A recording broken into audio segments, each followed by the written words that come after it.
Sie sind auf die Straße gegangen, auch gestern, da war schon klar, dass eine große Verhaftungswelle nach diesem gescheiterten Putschversuch losgegangen sind. Inzwischen sind 6.000 verhaftet worden, darunter 2.700 Richter.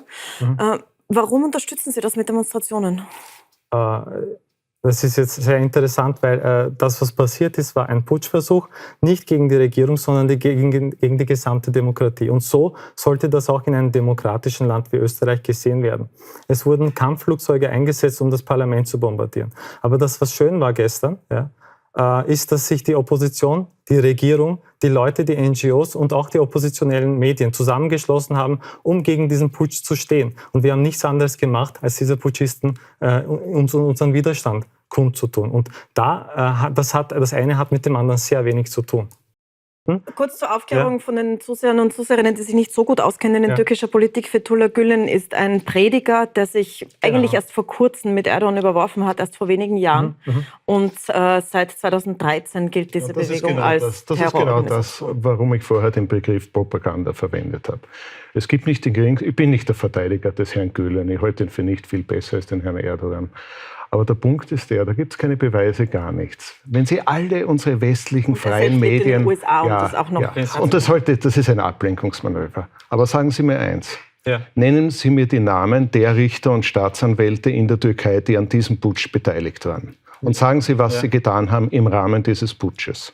Ich bin erstens nicht hier um irgendwelche Namen aufzuzählen und eine Propaganda der AK-Partei zu machen. Es geht hier nicht um Erdogan, das haben Sie anscheinend noch immer nicht begriffen, weil Sie selber polarisiert aus Ihrem Status nicht mehr sehen, als was Sie sehen möchten, Herr Pilz. Es geht hier um eine Demokratiebewegung, die das türkische Volk gegen eine Militärdiktatur angeführt hat, mit bloßen Händen gegen Panzer und gegen Kampfflugzeuge marschiert sind, um am nächsten Tag nicht gegen eine Militärdiktatur, in einer Militärdiktatur aufzuwachen. Und diesen Unterschied tun sich Leute schwer, die einem Erdogan unterliegen. Das heißt, alles von einer Erdogan-Paranoia aussehen. Und sie verpassen eine epische Sache, die das türkische Volk gestern gemacht hat gegen das Militär im Namen der Demokratie, als Vertreter eines demokratischen Landes. Ich will in Österreich keine türkischen Verhältnisse. Und dem werden wir mit allen Mitteln entgegentreten. Da würde ich sehr gerne anschließen. Die mit Waffen gegen das Volk losgegangen sind, und die wurden auch vom Volk aufgehalten. Das türkische Volk hat gezeigt, dass sie denken können, agieren können und mutig sind. Und Teile des türkischen Volkes, es hat auch Jubel für die Panzer gegeben. Also wir haben beides gesehen. Haben wir das gesehen? Also ich habe wirklich durchverfolgt. Und Jubel für die Panzer habe ich wirklich nicht bemerkt. Ich würde mich gerne dann auf Ihre Quellen dann berufen. Weil Sie gesagt haben, Sie wollen keine Probleme aus der Türkei nach Österreich holen. Dann würde ich Sie doch bitten, Ihre Parteikollegen, die Leviten vorzulesen, wenn Sie eine PKK-Propaganda in Österreich machen, wenn Sie PKK-Stände befürworten, wenn Sie die Lobbyarbeit einer terroristischen Organisation, die international auch so als solches anerkannt ist, deren Lobbyarbeit offenkundig vor österreichischem Publikum, unverschollen, einfach zum Beispiel die Freilassung Öcalans oder die Streichung der PKK von der Terrorliste offenkundig verlangen. Ich würde diese Leute auch an den Pranger nehmen, weil diese Aktionen beleidigen sehr viele Außertürken oder Österreicher mit türkischem Migrationshintergrund. Und das ist diese Doppelmoral, die es zu bekämpfen gibt. Denn das eines führt zum anderen. Der Punkt ist für uns jetzt ein anderer. Wir müssen einfach schauen, was steckt hinter diesen Erdogan-Mobilisierung. Das kann ich Ihnen sagen. Was steckt da dahinter an türkischem Geld, an türkischem Regierungseinfluss? Was ist mit den Moscheevereinen? Was ist mit den Organisationen, die eng mit der türkischen Religionsbehörde des türkischen Staates zusammenarbeiten? Ich will diesen Untersuchungen nicht vorgreifen. Ich kann heute nicht endgültig sagen, zu welchem Schluss wir kommen werden. Aber fragen wir doch den Herrn Gördel, weil Sie haben ja zumindest zu einer dieser Demonstrationen, von der wir sprechen, hat Ihre Organisation aufgerufen. Und in der von Freitag auf Samstag in der Nacht waren sehr, sehr schnell 4.000 Menschen mit sehr, sehr vielen türkischen Fahnen auf der Straße.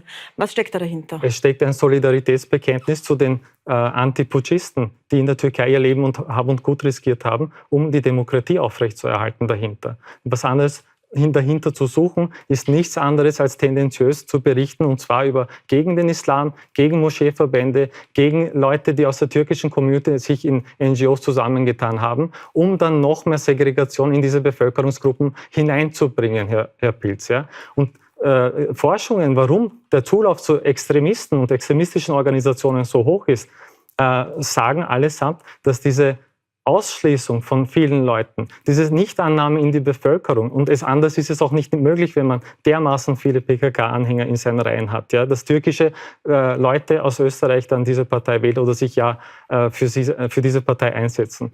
Weil Sie gesagt haben, Verfassungsschutzbericht. Darf ich vorher nachfragen, mit der Frage, was steckt dahinter, ist auch verbunden. Wie viele von diesen Leuten schätzen Sie, die auf der Straße sind österreichische Staatsbürger, und wie viele sind türkische Staatsbürger? Die in Österreich lebenden Türken haben Türken, Österreicher, ist ein Verhältnis von 50-50, also ca. 50% von den 300.000 hier lebenden türkischen Leuten mit türkischem Migrationshintergrund haben die österreichische Staatsbürgerschaft.